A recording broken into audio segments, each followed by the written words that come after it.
Welcome to Self Up for Life. My name is Paul, and in this video I'm going to help you understand the stress response. Now, whenever your mind perceives any kind of threat, it sets off what is known as the stress response, and this is a real physical response that you can feel in your body. Now, this threat could be a physical threat, so a physical threat to our survival, or more commonly these days it's a psychological threat.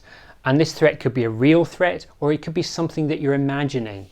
Now, the stress response has a number of different names. It's commonly known as the fight or flight response. That's a little bit too simplistic because we respond in other ways besides fighting or running away. It's often known as the threat response or the alarm response. Now, a part of your brain known as the amygdala is constantly processing incoming information. So this could be information from our five senses or things that we're thinking and imagining in our mind. And if it thinks that any of that information is danger or a threat in some way, then it will send an alarm signal to the hypothalamus. The hypothalamus will then release two hormones. The first one is adrenaline. That will increase your heart rate, increase your blood pressure, and give you more energy. The other hormone is cortisol. Now, what cortisol does is it gives you more glucose, so it gives you more energy, but cortisol also shuts down non-essential systems. So this includes your digestive system and also your sexual reproductive system. So people that are under long-term stress often have problems with digestion, or they have problems with sexual performance. Now, the amygdala and hypothalamus are so efficient that they act before the conscious mind is fully aware of what is happening. And this is a wonderful survival mechanism. Here are some examples of this wonderful survival mechanism in action. Let's say you're walking down a pavement and you hear the screech of car brakes behind you. You immediately jump and look behind you before your conscious mind has fully realized what's going on. Or if there was a car coming straight towards you, you'd instinctively jump out of the way before your conscious mind really knows what the threat is. Or if you see a lion, you would probably run away without even thinking about it. Or if your child fell into a river, you'd probably jump in to save that child without thinking about that either. So you can see how the amygdala and the hypothalamus can bypass the conscious mind when necessary. Now, this super fast automatic stress response can be an issue when other people are involved, and this is why we often say that people trigger us. Okay, what they're actually doing by what they're saying or doing is triggering the stress response in you. But it never seems like that at the time, which is why we say things like, you made me angry, you made me sad, you made me upset. In reality, something about what that person said or did triggered the automatic stress response in you to give you those uncomfortable feelings. Another thing that happens during the stress response is that blood flow moves from the prefrontal cortex just above your eyes, that's where all the thinking seems to happen, to the more emotional amygdala that I mentioned earlier. And when that happens, you can find that you're less able to think clearly. So if a presentation has activated the stress response in you, you might find it harder to remember what to say, and that's why people freeze on stage. Another thing that will happen is that your mind will become more single-minded. You'll get that tunnel vision, because if you think about it, if you were being chased by a lion, you don't want to have time to think about different options. You just want to do something right now. So you'll get that tunnel vision.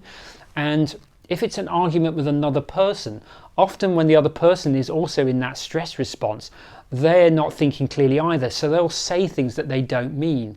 So in an argument, if your partner says, I don't love you, or something like that, they don't really mean it at that time. It's just that the stress response has affected how they're thinking in that time.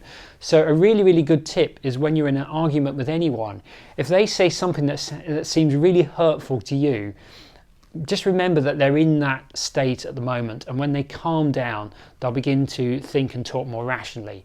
So don't take things that people say to you in the heat of an argument at face value, because they rarely mean it at the time. So when there's any kind of threat, whether that's a threat to our physical safety, our psychological well-being, and whether that threat is real or imagined, we will respond, or the stress response will kick in one of 5 different ways. So the first way is to fight. So you attack the aggressor, you attack whatever is causing you the threat. So if it's someone affecting your physical safety, then you fight back. If it's more of a threat to your self-worth, then fighting would be becoming more dominant, more loud, feeling that you really need to prove something, because proving something will help increase your self-worth. Or it might be a feeling that I've got to win at all costs, because your sense of self-worth is based on winning. So these are all examples of how you might fight back. So the second stress response is flight. So this is running away. So if there was someone about to attack you, rather than fighting back, you'd run away as fast as you can. If the threat is more psychological, then you might withdraw. So you might withdraw from being criticized or rejected. So this is where a lot of social anxiety can come in from. Or they might protect themselves in some way. So this could be by avoiding certain situations or being very, very acutely aware of the risks and treading very carefully. So the third stress response is to freeze. So this is to stand still and hope that the threat doesn't see us. That's how it would work in the physical world. So if you saw a lion, you would just freeze and hope it doesn't see you.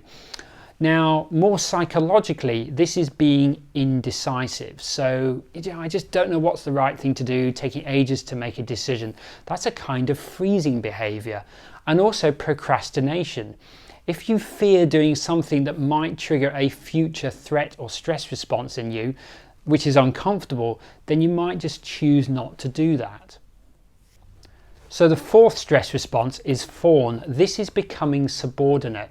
So this could be agreeing to bosses or partners' demands because you fear the consequences of not doing that.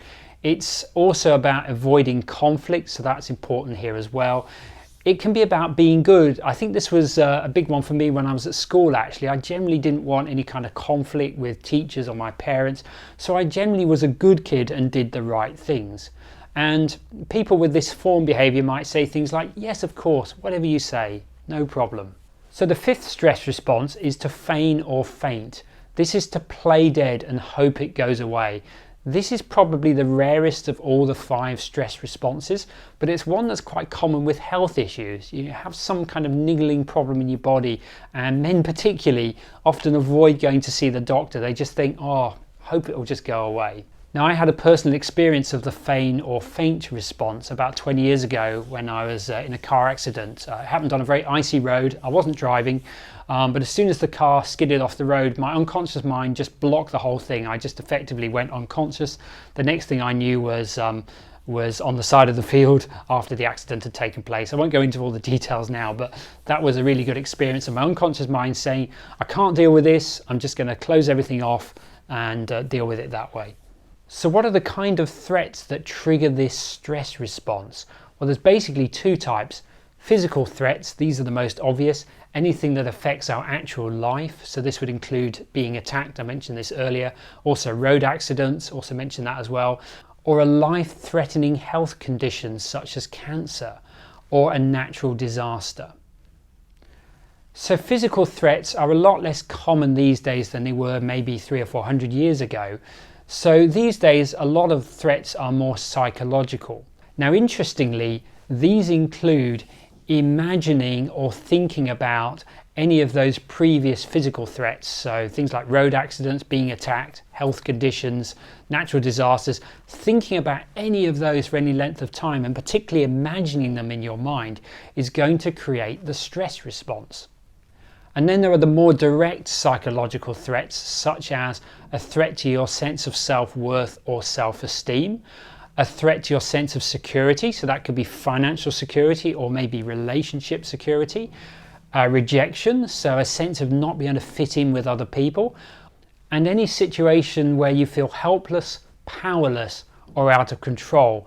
So things like overwhelm at work, when you just have a really high workload and you just don't know how to control that. That's a good example of a psychological threat. Now, a really important point is that the same threat will often cause a different response in different people, and it's really important to be aware of this. So let me give you an example. Let's say the threat is insecurity in social situations, so a threat to someone's self-worth in social situations. So someone that would fight that might dominate conversations, tell lots of stories, become really loud, so basically be really extrovert as a way of hiding their sense or to help them increase their sense of self-worth. Now, in the same situation, the flight response might be to be shy, to avoid eye contact, to be overwhelmed by these loud people that are telling stories. So both people are experiencing the same kind of feelings inside, but they're responding differently. Now, someone that freezes, they may just sit in the corner by themselves thinking, well, I don't know what to say, and they might be overthinking all the things they could say to people, but not actually doing anything. So again, a form of procrastination. Here's another example. Let's say a parent or a teacher says to a child or a teenager something like, you'll never amount to much, you're never going to make anything happen in your life. That person might fight and say, well, this teacher's an idiot. I'm going to prove I'm wrong. I'm going to show them that I can make something of my life. Or they might run away, flight, which will be, well, I suppose I'll never amount to much. And then a belief forms that, well, I'm never going to amount to much. And then life follows that belief. A bit more on beliefs in a moment. I now want to talk a little bit about the stress response in action. So any negative emotion that you feel in your body is the stress response in action, even if it's really, really subtle. So if you're not sure if you're stressed or not sure if something's triggered you, notice how your body feels. Your body will always tell you if you're under some kind of emotional stress or not. And then a few other points. Overwhelm, so that sense of there's just far too much to do, especially when this happens at work, that triggers a lack of control. So the threat here is not so much the overwhelm, it's the lack of control, the fact that I can't deal with that, I have no way out. So that kind of helpless lack of control feeling. Criticism, the threat here is to your sense of self-worth, which links to a feeling of I'm not good enough. Also fear of success. People may not do the things that they know they need to do to become successful because they're afraid of success. Maybe they're afraid of the extra responsibility, the extra money, and how they'll handle that. So again, they're not taking action because they are perceiving some kind of threat in the future. Another example is losing weight or becoming slimmer. So if someone becomes slimmer, they then become more attractive. And if they become more attractive, they might start to get unwanted attention. And if they find it hard to say no or to deal with that unwanted attention, maybe because they had difficulty with that in the past and that's why they put on weight in the first place, then they're going to find it hard to lose weight because unconsciously a part of them is afraid of what might happen in that situation. So that's a good example of where you might need to deal with that fear to help with losing weight. So the threat response can be very subtle, especially when it's about something that might happen in the future. The stress response will sometimes kick in when we lack certain things, and this is more subtle as well. So what happens is the stress response activates the desire to get what we don't have yet. So good examples of this is money, lack of love, security, and self-worth. So when we lack those things, the fight or flight response, the stress response, will try and do things to help you get those. Another great example is control. If you feel that your life is out of control, then you might try and control something that you can control. So this might be food, this might be overeating, this might be controlling other people. And if you're aware of other people that are very controlling, the reason is because they feel a lack of sense of control in their life, and they're trying to get that sense of control by controlling other people. So I'm now going to move into the role of beliefs in the stress response. So if the stress response is super fast, unconscious and automatic, then how do we control it? Well, the good news is you can, and this is really down to beliefs. So what we need to do is change our beliefs about situations that we see as a threat, and that will then stop the threat response from automatically firing. Let me give you some examples. If you believe that dogs are dangerous and will attack you, then as soon as you see a dog, the stress response is going to kick in before you have a chance to think about it. Now, if you can change that belief to dogs are friendly, then the next time you see a dog and it's wagging its tail and looking really happy, then you'll have a different emotional response. If you believe that people are out to get me or I can't trust anyone, then you're going to view people with suspicion. That means that in most people's situations, that's going to activate the threat response and you're going to get triggered in some way. Now, if you can change that belief to I can trust the right people and I know which people to trust, then that can change the way that you respond to the vast majority of people. And then you only get the threat response for those kind of people that you do need to be more aware of. And now, taking my earlier example about being slimmer, if you believe that you can't deal with the extra attention that you're going to get by being slimmer, then being slimmer is going to trigger the threat response, and that's going to lead to self-sabotage. So you'll get to a certain weight and then you'll find yourself sabotage. So if you can change that belief to something like, well, when I'm slimmer, I can handle the extra attention I might get, and maybe I can have some fun with this as well, then you won't self-sabotage because you won't trigger the stress response when you become slimmer. Now, if you believe that your self-worth is tied to what other people think of you, then when someone else criticizes you, that's going to trigger the stress response. But if you can believe that I'm fundamentally a good person, regardless of what other people think, then you're less likely to be triggered when someone criticizes you. So now you have a much greater understanding of the stress response, and just by knowing this information, you'll find that you'll be much more aware now of how you might be triggered in different situations, and that in itself will be very, very useful. But what I also encourage you to do is to begin to notice how your body responds in different situations. Begin to notice how your body feels when that threat or stress response has been triggered. And also be aware of the type of threats that you tend to fight or run away from, or the ones that you tend to procrastinate with. And begin to notice what unconscious beliefs are now becoming conscious that may be behind the threat response. And if you're interested in changing beliefs, I'll put a link to a video in the description below which goes into a lot more detail on how to change beliefs. Also, become more aware of any situations where you self-sabotage or you procrastinate, and ask yourself, what threat am I trying to avoid in these situations? So now you understand more about how the stress response works, how it's very automatic, and now you can be more aware of it in your life. You also know more about the effect of beliefs and how that can change your stress response over time. Now, if you enjoyed this video, do give it a like, give it a thumbs up, and do leave a comment below. I'd love to hear what you think. And if you have any questions, do leave those below as well, and I'll do my best to answer them. If you haven't already subscribed to the Self-Help for Life YouTube channel, then please do.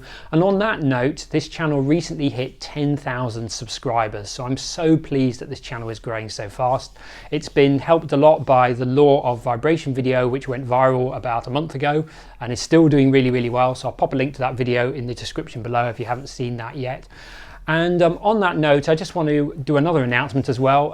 Anyone that's been watching this channel regularly will know that I've taken a little bit of a break for the last 3 or 4 months.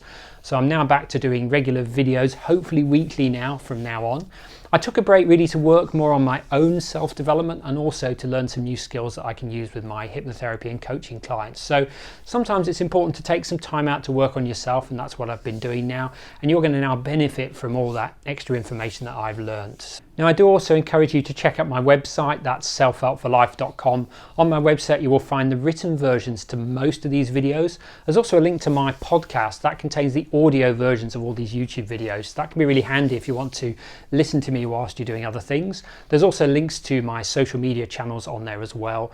So I'd like to thank you again for watching this video, and I look forward to seeing you in the next video. Bye for now.